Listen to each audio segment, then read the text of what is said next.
भाई तुम हो कौन और तुमने ये सब कैसे किया? क्या तुम कोई डॉक्टर हो?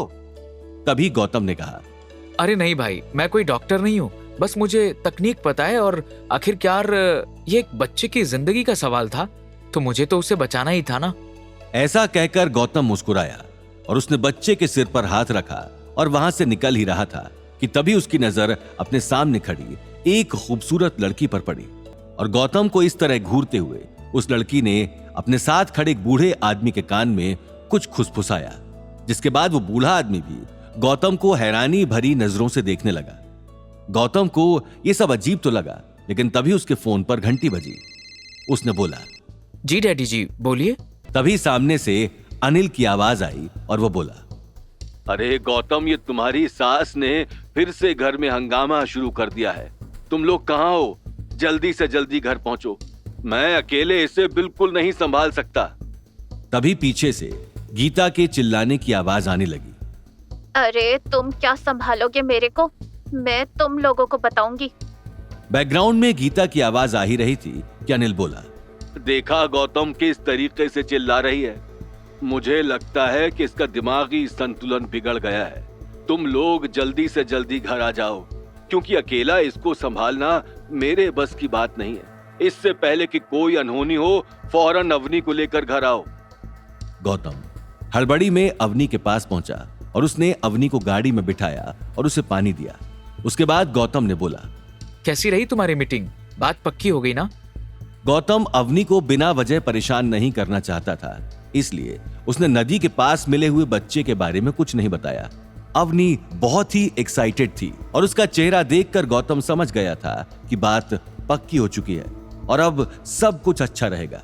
तभी अवनी अपनी बात शुरू करते हुए बोली, असल में गौतम, उनकी कुछ ऐसी शर्तें थी जो मुझे सही नहीं लगी।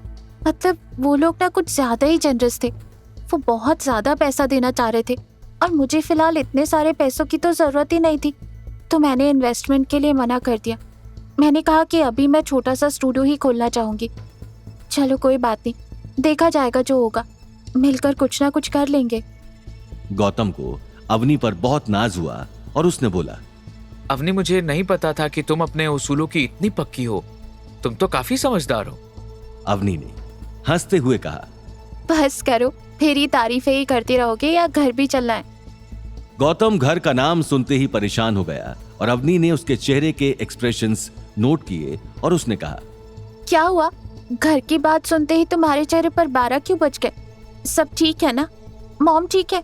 कोई प्रॉब्लम तो नहीं है? गौतम अपनी बात शुरू करने ही वाला था कि तभी उसके फोन पर एक और कॉल आया। गौतम फोन पर नाम देखकर चौंक गया और बोला, रघुवीर जी, ये क्यों मुझे कॉल कर रहे हैं? अवनी ने कहा, अरे उठाओ ना, तभी तो पता चलेगा क्या बात है। Come on. गौतम ने जैसे ही कॉल उठाया, रघुवीर से 5 से 10 सेकंड बात सुनने के बाद उसके तो जैसे होश ही उड़ गए और वो बोला, जी रघुवीर जी, आप ही के घर हैं, मैं भी पहुंच रहा हूं। बस मुझे कुछ देर का वक्त दीजिए, मैं फौरन आपके घर पहुंचता हूं। आप उसका ख्याल रखिएगा, मुझे उसकी बहुत चिंता हो रही है, प्लीज। ऐसा बोलकर गौतम ने हड़बड़ी में फोन काटा।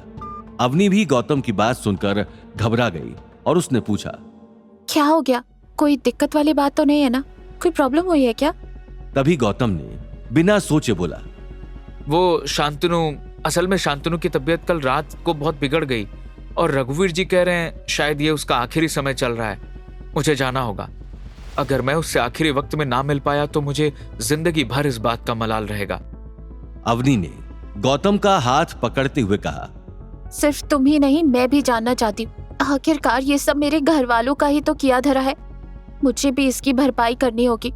चलो मैं तुम्हारे साथ चलती हूँ। गौतम ने कहा, हाँ ठीक है, चलो। ऐसा कहकर गौतम गाड़ी चलाने ही वाला था कि तभी उसे अनिल का कॉल याद आया और बोला, ओफो अवनी, मैं तुम्हें एक बात बताना तो भूल ही गया।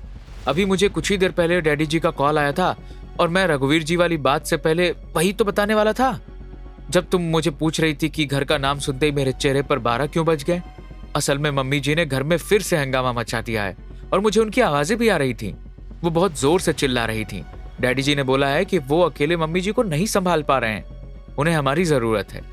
उन्होंने मुझे फौरन घर पर पहुंचने के लिए कहा है, लेकिन मुझे तो शांतनु के पास जाना होगा। अभी बेहतर यही होगा कि मैं तुम्हें घर छोड़ दूं और तुम मम्मी जी को हैंडल करो, क्योंकि इस वक्त वो तुम ही से हैंडल हो पाएंगी। मुझे तो वैसे भी घास नहीं डालती। आगे की कहानी जानने के लिए देखिए अगला एपिसोड सिर्फ पॉकेट एफएम के यूट्यूब चैनल पर और रॉयल वारिस के सारे एपिसोड्स को सुनने के लिए डिस्क्रिप्शन में दी लिंक से डाउनलोड करें पॉकेट एफएम ऐप।